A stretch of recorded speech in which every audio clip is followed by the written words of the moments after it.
RCP technologies లో సుందర రామిరెడ్డి గారిచే ఈ నెల నవంబర్ 16వ తేదీ నుంచి స్టాక్ మార్కెట్ కొత్త బ్యాచ్ స్టార్ట్ అవబోతోంది. ఆసక్తి గలవారు ఈ క్రింద ఉన్న నెంబర్ కి కాల్ చేసి రిజిస్ట్రేషన్ చేసుకోగలరు. Hi, Sundara Ramireddy from RCP technologies. Diwali పిక్స్లో భాగంగా ఇప్పుడు third brokerage house Axis securities ఇచ్చిన దివాళీ పిక్స్ చూద్దామండి. అండ్ వీళ్ళు కూడా చాలా కన్జర్వేటివ్ ఇచ్చారండి. అండ్ టార్గెట్స్ మనం చూసుకుంటే తక్కువ అంటే 14% ఎస్బీఐ లైఫ్ ఇన్సూరెన్స్కి, అండ్ ఎక్కువ అంటే టీవీఎస్ మోటార్స్ 34% టార్గెట్లు ఇచ్చారు. సో యావరేజ్ పోర్ట్ఫోలియో టార్గెట్స్ వచ్చేసరికి నెక్స్ట్ 1 ఇయర్కి 20% అనమాట. సో వీళ్ళు ఇచ్చిన స్టాక్స్ చూద్దామండి. అండ్ ఆల్మోస్ట్ వీళ్ళు 9 స్టాక్స్ ఇచ్చారు. ఒకటి TVS Motors, okay, and target 2100 అండి. అండ్ అప్సైడ్ టార్గెట్ అంటే 34% టీవీఎస్ మోటార్స్. రెండోది భారతీయ ఎయిర్టెల్ అండి. అండ్ టార్గెట్ 25% ఇచ్చారు. అంటే target price 1155 Bharatiya Airtel. And third one APL Apollo tubes limited అండి. అండ్ అప్సైడ్ టార్గెట్ 24% ఇచ్చారు. అండ్ టార్గెట్ ప్రైస్ ఇచ్చారు 1950. And fourth one Jyothi labs అనమాట. అండ్ అప్సైడ్ టార్గెట్ 23% ఇచ్చారు. And target price 440 rupees. And KPIT technologies అండి. Upside target 23% ఇచ్చారు. And target price 1500. And HDFC bank target 22% ఇచ్చారు. And target price వచ్చేసరికి 1800 rupees. And Astral limited అండి. Target 17% and target price వచ్చేసరికి 2150. And Ahluwalia contracts limited అండి. And upside target వచ్చేసరికి 16% ఇచ్చారు. And target price 770.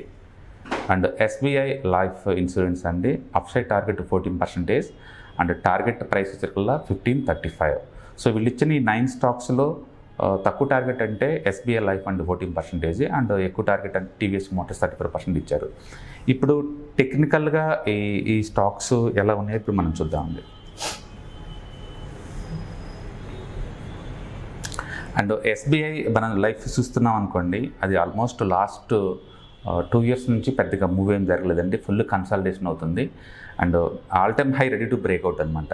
So ఇది ఈజీగా రీచ్ అయ్యేది టార్గెట్. ఇది చాలా ఈజీగా టార్గెట్ రీచ్ అయ్యేది అనమాట. ఎందుకంటే హైయెస్ట్ లెవెల్ కన్సాలిడేషన్ స్టాక్స్ అన్నీ కూడా క్విక్గా మూవ్ అయ్యే ఛాన్స్ ఎక్కువ ఉంటుంది.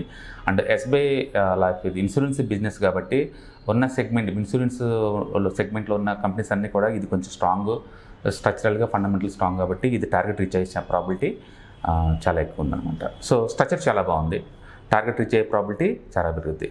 అండ్ సెకండ్ వన్ ఇది అహ్లువాలియా కాంట్రాక్ట్స్ లిమిటెడ్ అండి. అండ్ ఆల్రెడీ ఇది 680లో ఉంది. అండ్ టార్గెట్ 770 ఇచ్చారు.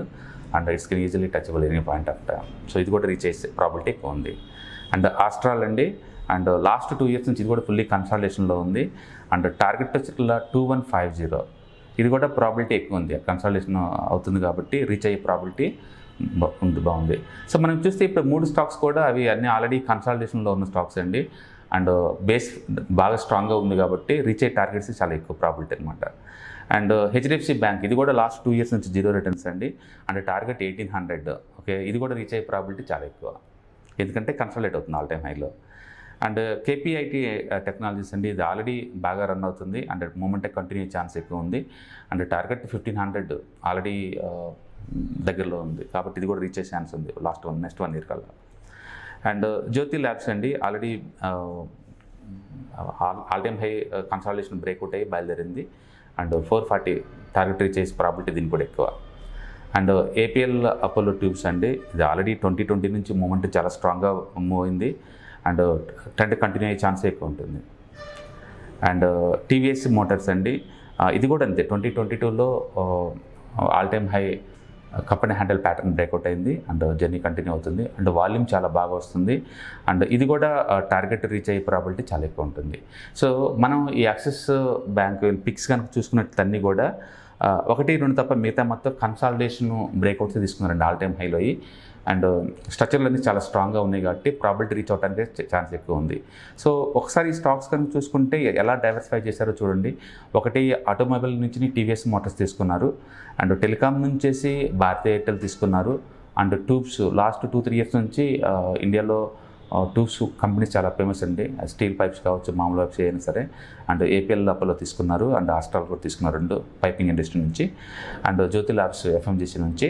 అండ్ కేపీఐటీ టెక్నాలజీ నుంచి. అండ్ బ్యాంకింగ్ నుంచి finance, and Ahluwalia contracts real estate దగ్గర నుంచి లేదా infrastructure, and SBI life insurance నుంచి, అంటే ఫుల్ డైవర్సిఫైడ్ అండి. ఒక్కొక్క సెక్టార్ నుంచి ఒక్కొక్కటి పిక్ చేశారు.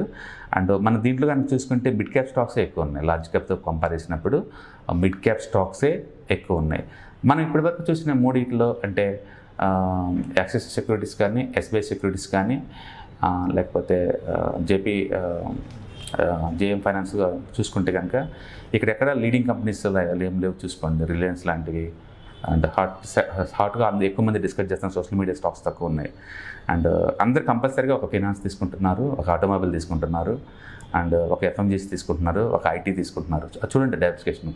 అంటే ఒక పోర్ట్ఫోలియో మనం ఎలా బిల్డప్ చేసుకోవాలని క్లూ కూడా మీకు వస్తుందన్నమాట. కాబట్టి మీరు కనుక నెక్స్ట్ దివాళీ దాకా షార్ట్ టర్మ్ ఏదైనా 1 year లోపు ఉంచుకోవాలనుకుంటే ఈ స్టాక్స్ మీకు నచ్చిన దాన్ని పిక్ చేసుకోవచ్చు. నేనైతే ఓన్లీ ప్యాటర్న్స్ చూసి పిక్ చేసుకుంటారండి. మీరు కూడా మంచి కన్సల్టేషన్ ప్యాటర్న్స్ ఉన్నాయి ఇందులో మీకు నచ్చిన స్టాక్స్ని మీరు పిక్ చేసుకోవచ్చు. గుర్తుపెట్టుకోండి, బ్రోకర్స్ ఇచ్చారు కదని చెప్పేసి టార్గెట్ రీచ్ అవ్వాలని రూల్ ఏం లేదండి.